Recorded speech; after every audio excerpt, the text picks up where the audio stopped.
friends, welcome back. I am working on a classic Spanish supper. Every element of it actually is a classic Spanish thing. I'm working with some Spanish chorizo here. I've loosened up the casings over the break, and I'm allowing 3 big generous slices of chorizo per portion.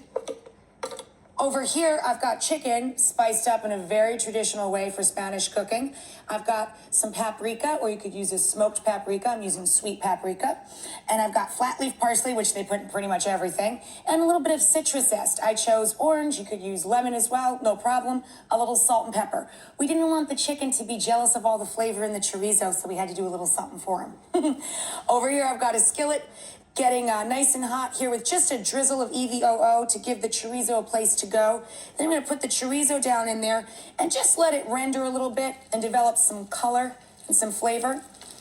Once the chorizo browns up, Spanish chorizo comes to you in the market already fully cooked. This is pork and garlic and, of course, lots of paprika. Look at the color. I'm going to get these guys down in. You're just going to brown them on both sides. Then we're going to take them out to make room for our chicken, get the chicken down in. Over here is our side dish. We're working on some smashed potatoes. We're going to do them Spanish style with tons of manchego cheese. And then we're going to fold in some kale, mash some kale right in with it. So we're getting lots of vitamins and proteins mixed in with our mashed potatoes. It makes you feel a little bit better about eating all those cheesy potatoes, to have a little greens in there too. Back here, I'm going to start some thinly sliced garlic and make some nutty, toasty garlic chips. That's for our star of the whole meal, a classic Spanish romesco sauce.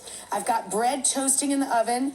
That's one of the elements of the sauce. I've got some Marcona almonds. Those are toasted Spanish-style almonds, or you can buy some almonds, blanched almonds or sliced almonds, and go ahead and toast them up yourself. And we're going to add some piquillo peppers, or you could use roasted red peppers, and some fire-roasted tomatoes later. So to get an extra garlic bump, like normally I've seen a lot of recipes for romesco where they just throw in 1 clove, one clove of raw garlic, kind of like making a pesto sauce, But I wanted to get all of the good garlicky flavor out of it and really bump up the nutty factor. And I love garlic, so 1 clove just wasn't enough for me.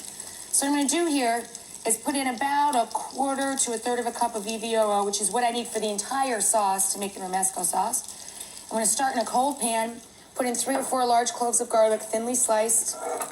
Let it do its thing over moderate heat until the garlic is nice and golden and nutty and delicious. You're making garlic chips, essentially. Like a potato chip, but it's garlic. Oh, man, that chorizo smells great. See there? It's already browned up on side 1. Let's give them a flip. Now, my problem is when I make this for friends or any more than 2, I run short on the chorizo. Because, it just smells so good. One falls out of the pan onto the cutting board, and I eat it.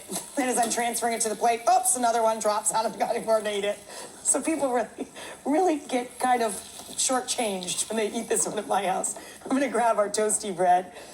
Because you know me, I'm infamous for setting the bread on fire. So I'm going to pop that over there, let it chill out a little till we need it for the making of our sauce.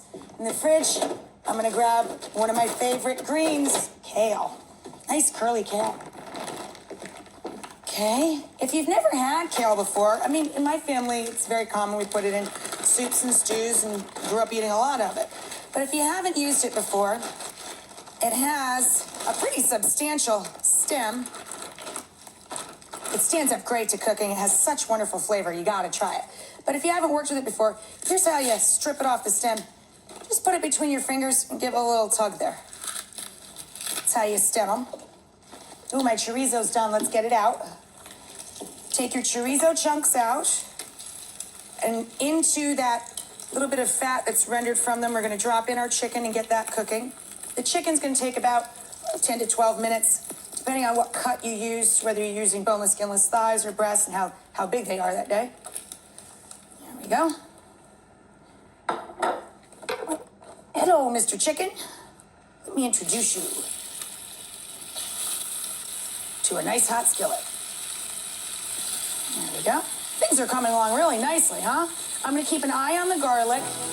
To my boiling water in this pan over here, I'm going to add some salt and get some coarsely chopped kale into there. I'll meet you right back here in a couple.